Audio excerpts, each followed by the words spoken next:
Hello friends, आज मैं आंवला और करी पत्ते का एक ऐसा हेयर ऑयल शेयर करने जा रही हूँ जिसे आप एक बार बना लेते हैं तो वो आपके सिर में अगर डैंड्रफ है उसको भी दूर करेगा, हेयर ग्रोथ में भी हेल्प करेगा और बालों को काला करने में भी हेल्प करेगा। इसके अलावा अगर किसी के बाल ज़्यादा टूट रहे हैं ये बालों के झड़ने को भी रोकेगा। इसके लिए मैंने यहाँ पर जो इंग्रेडिएंट्स लिए हैं सबसे पहले वो देख लेते। इसे बनाने के लिए मैंने यहाँ पर लिया है एक आंवला, 2 स्टेम्स करी पत्ता और 3 गुड़हल की पत्तियाँ, क्योंकि सर्दियों में गुड़हल का फूल नहीं खिलता है इसलिए मैंने गुड़हल की पत्तियों को लिया है। और इस वीडियो को मैं 2 दिन पहले शूट करने वाली, 2 दिन में थोड़ी सी पत्तियाँ मुरझा गई इसलिए देखने में आपको हो सकता है समझ में ना आए, लेकिन एक 3 गुड़हल की पत्तियाँ ली हैं। इसी के साथ मैंने हाफ टी स्पून के लगभग कलौंजी ली है और 1 टीस्पून मैंने मेथी दाना लिया है। इन दोनों को हम ओखली में लेकर के हल्का सा दरदरा कूट लेंगे ताकि जब हम ऑयल बनाएं इनका पूरा एसेंस हमारे ऑयल में आए। इसी के साथ मैंने दोपहर में ही 2 स्टेम्स एलोवेरा के निकाले थे। और ध्यान रखिए जब भी आप एलोवेरा यूज करें थोड़ी सी मोटी उसकी डंडियाँ लेनी है और जो इसका पतला पार्ट है वो हटा देना है, क्योंकि इसमें जो है एंजाइम्स ज़्यादा होते हैं जो हमारे बालों के लिए यूजफुल नहीं होते हैं।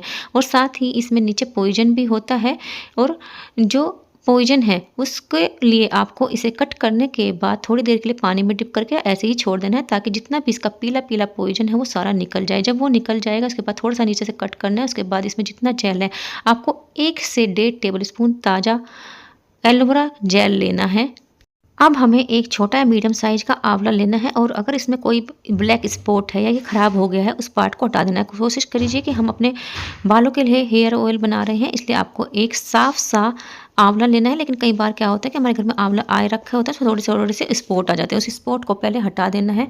इसके बाद हम इसमें 3 से 4 लौंग अंदर घुसा देंगे ताकि इनमें भी विटामिन सी अच्छे से आए और इन दोनों के जो विटामिन्स हैं, जो इनके बेनिफिट हैं, जो इनके गुण हैं वो हमारे ऑयल में आए, इसलिए मैंने इसमें 4 लौंग लगा दिया। ये हमारे सिर में जो डैंड्रफ है उसको भी हटाने में हेल्प करेगा। किसी को जल्दी जल्दी फुंसी फोड़े होते हैं या कोई फंगल इन्फेक्शन है उसको भी ये हटाएगा। इसको भी मैंने एक कढ़ाई में ले लिया है और एलोवेरा जेल को भी। इसी के साथ मैंने 2 स्टेम्स करी पत्ता के ले लिए हैं और इसी में मैंने ले लिया है गुड़हल की पत्तियों को। इसी के साथ जो हमने मेथी और कलौंजी को दरदरा करके रखा था उसको भी ले लिया है। ध्यान रखिए इस ऑयल को बनाने के लिए आपको आयरन की कढ़ाई का यूज करना है।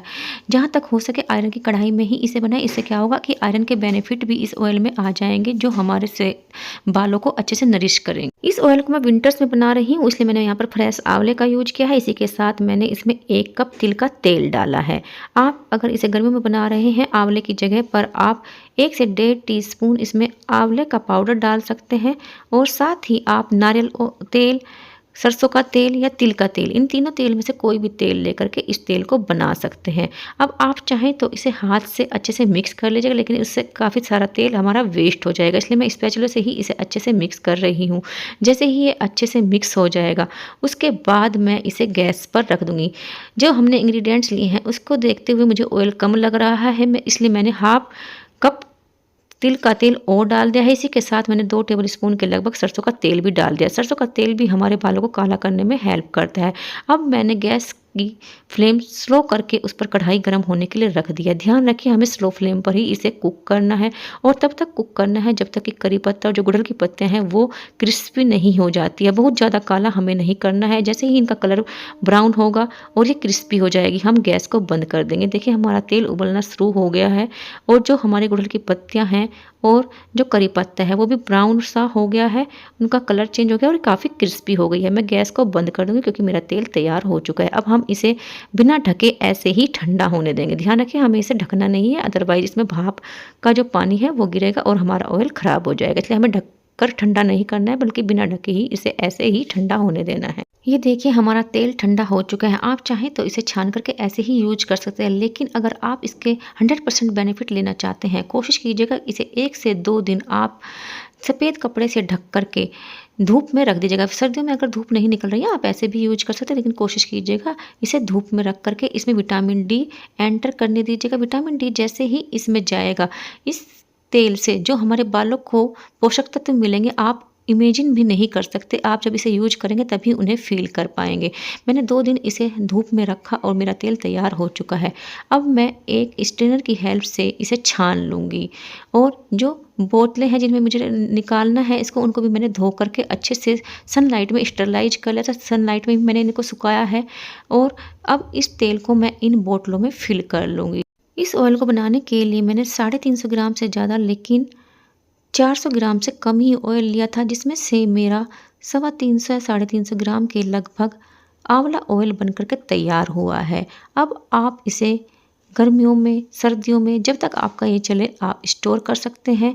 आप इसे 1 महीना वीक में कम से कम 1 से 2 बार ज़रूर लगाइएगा, उसके बाद सिर धोइएगा और अपने रिज़ल्ट मुझे अपने फीडबैक में लिख कर के ज़रूर बताइएगा कि आपको इससे क्या-क्या बेनिफिट हुए हैं। ये आपकी हेयर ग्रोथ को भी बढ़ाएगा, बालों का गिरना भी कम करेगा और बालों को काला भी करेगा। और घर में कोई बच्चा है, स्टार्टिंग से ही आप कोशिश कीजिए उनको लगाएँ। लेकिन ये आयुर्वेदिक ऑयल होते हैं, इन्हें रेगुलर यूज़ मत कीजिएगा। 3 महीने यूज़ करने के बाद आपको एक ब्रेक देना है और फिर नॉर्मल ऑयल यूज़ करना है। कंटिन्यू कोई भी होम रेमेडी या इस तरह के जो नुस्खे होते हैं उनको आपको यूज़ नहीं करना है। कढ़ाई में लास्ट में कड़ी पत्ते में, गुड़हल के पत्ते में भी काफ़ी सारा तेल रह जाता है और कढ़ाई में भी। इनको मैं अपने बालों में लगा कर के सिर धो लूँगी, इसलिए मैंने इनको बोतलों में बिल्कुल डीपली नहीं छान करके डाला है। आप भी कढ़ाई में लास्ट में जो ऑयल बचे कोशिश कीजिएगा इसे दबा-दबा करके ना छानें, बल्कि इसे सिर में लगा लें। इससे जो बोतलों में ऑयल है वो देखने में अच्छा भी लगेगा और यूज़ करने का मन भी करेगा। Thanks for watching, bye bye.